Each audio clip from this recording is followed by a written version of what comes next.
नमस्कार। एम के जीके वाला में आपका स्वागत। साथियों, 1857 की क्रांति के अंदर सीरीज को आगे बढ़ाते हुए आज अपने कोटा के अंदर क्रांति हुई उसके ऊपर डिस्कशन करने जा रहे हैं।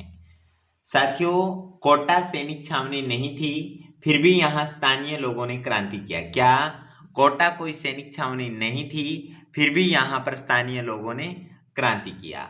जरा इस बात को आप थोड़ा सा और ध्यान से समझने का प्रयास करिएगा कि जो कोटा है, क्या जो कोटा है, कोटा के अंदर किस तरह से यहाँ पर जो क्रांति है वो होती है। याद रखने वाली गजब बात है कि क्रांतिकारियों का, किसका? क्रांतिकारियों का जो नेतृत्व है कोटा के अंदर, वो लाला जयदयाल और मेहराब खां ने किया।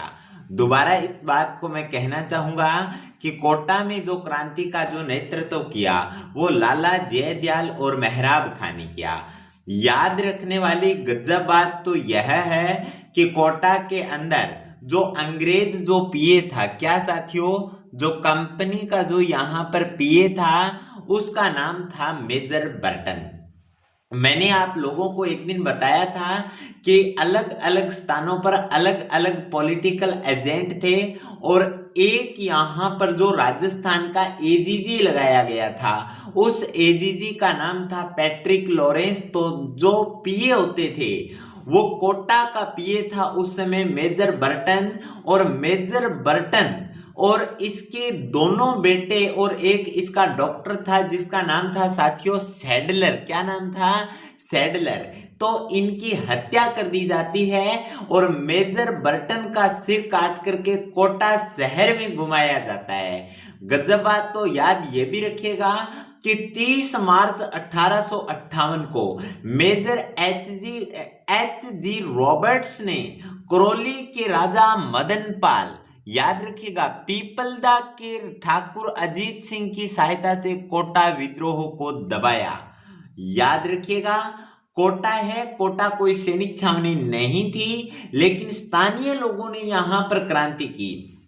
यहाँ के पॉलिटिकल एजेंट मेजर बर्टन का सिर काट करके कोटा शहर के चारों ओर घुमाया जाता है और 30 मार्च 1858 को रॉबर्ट्स ने करौली के राजा मदनपाल, पीपलदा के ठाकुर अजीत सिंह की सहायता से इस विद्रोह को किसी तरह से दबाया, शांत किया।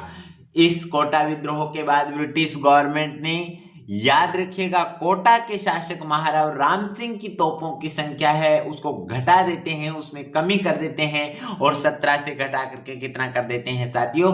13 कर देते हैं। कोटा के, याद रखिएगा, यहां पर थोड़ी सी चूक हुई है। करौली के शासक मदनपाल, कौन? करौली के शासक मदनपाल, याद रखिएगा, करौली के शासक जो मदनपाल है उसको जीसीआई की उपाधि दी जाती है। किसको? करौली के शासक मदनपाल को जीसीआई की उपाधि दी और 17 तोपों की सलामी से अंग्रेजों ने इनको नवाबा था। तो आप यहां पर याद रखिएगा कि कोटा के अंदर क्रांति में किस राजा की जो सलामी थी तोपों की उसमें कमी कर दी, तो राम सिंह की जो तोपें हैं वो कम कर दी और मदनपाल को GCI great commander of India कहा गया और इनमें जो 17 तोपें हैं वो चला करके इनका मान सम्मान है वो किया जाता था, इनको है वो सलामी भरी जाती थी। साथियों, उसके बाद 2 नंबर पर बात आती है धौलपुर में क्रांति। देखिएगा, जो राजस्थान के अंदर पूर्वी जो जिला पड़ता है वो धौलपुर पड़ता है और यहाँ के एक नेता है जिसका नाम है नेता देवा, गुर्जर नेता देवा। इसके नेतृत्व में क्रांति हुई। धौलपुर के अंदर ग्वालियर और इंदौर, याद रखिएगा साथियों, ग्वालियर और इंदौर के क्रांतिकारियों ने क्रांति की। क्रांति का दमन करने के लिए पंजाब पटियाला से सेना लाकर विद्रोह को दबाया गया। धौलपुर एकमात्र ऐसा स्थान था जहां क्रांति बाहर के क्रांतिकारियों ने की और विद्रोह को दबाने के लिए भी जो सेना बुलाई वो भी पटियाला से बुलाई गई। अर्थात क्रांतिकारी भी कहां से आए साथियों? बाहर से आए, या यह कह सकते हो कि बाहर के क्रांतिकारी लगभग 5000 लोग यहाँ दूसरे क्षेत्रों से आकर के क्रांति करते हैं और पटियाला से लगभग 2000 सैनिक बुला करके इस क्रांति को किसी तरह से दबाया जाता है। तो राजस्थान में धौलपुर एकमात्र ऐसी जगह है जहां पर 12 अक्टूबर 1857 को क्रांति होती है। याद रखिएगा साथियों, बाहर के क्रांतिकारियों ने ही क्रांति की और बाहर के सैनिकों ने इस क्रांति को दबाया, इसका दमन किया।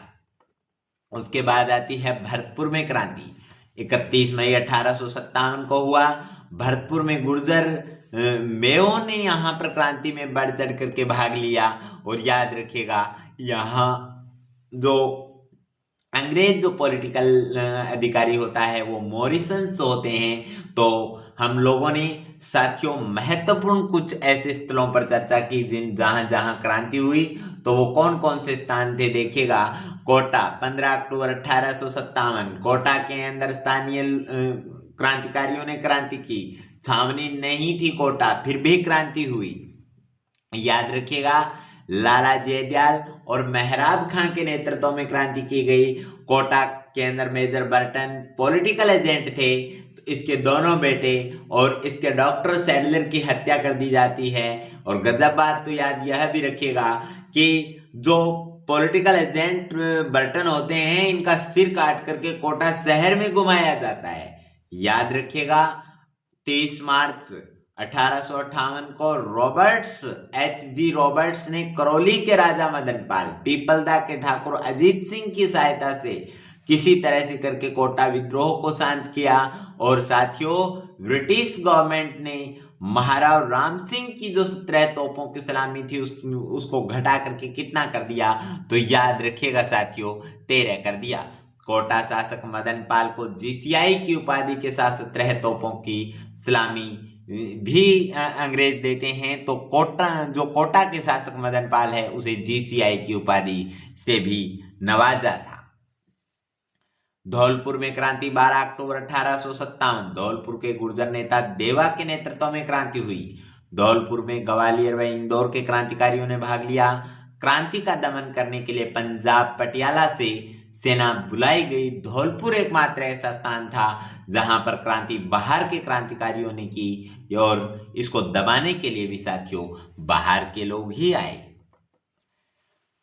याद रखिएगा, भरतपुर में गुर्जर मेयो ने क्रांति में भाग लिया और अंग्रेज पॉलिटिकल एजेंट मेजर मॉरिसन थे। तो आज की क्लास निश्चित रूप से साथियों आप लोगों को रास आएगी। 1857 की क्रांति के संबंध में एक क्लास और बनाऊंगा, जिसके संबंध में मैं आपको बताऊं क्या करना है। एक दो तो क्रांतिकारी ऐसे वीर जिसमें तात्या तोपे बच गए, उनके संबंध में अपने कुछ चर्चा करेंगे। इसके अलावा 1857 की क्रांति के समय कुछ महत्वपूर्ण शासक जिन्होंने अंग्रेजों का सहयोग किया, उनके ऊपर भी एक डिस्कशन बनता है। तो एक क्लास लगभग 10 या 15 मिनट का मैं आपको और दूंगा। तो मैंने 1857 की क्रांति के ऊपर ये चौथी क्लास तैयार कर दी है। तो उम्मीद करूंगा कि निश्चित रूप से ये चीजें आपको बहुत रास आएगी। साथियों, MKGK वाले का साथ दीजिएगा। आप क्लास में परमानेंट बने रहिएगा, रोजाना बने रहिएगा, क्योंकि हम देखना चाहते हैं आपको एक अधिकारी बनते हुए। आपका बहुत बहुत धन्यवाद।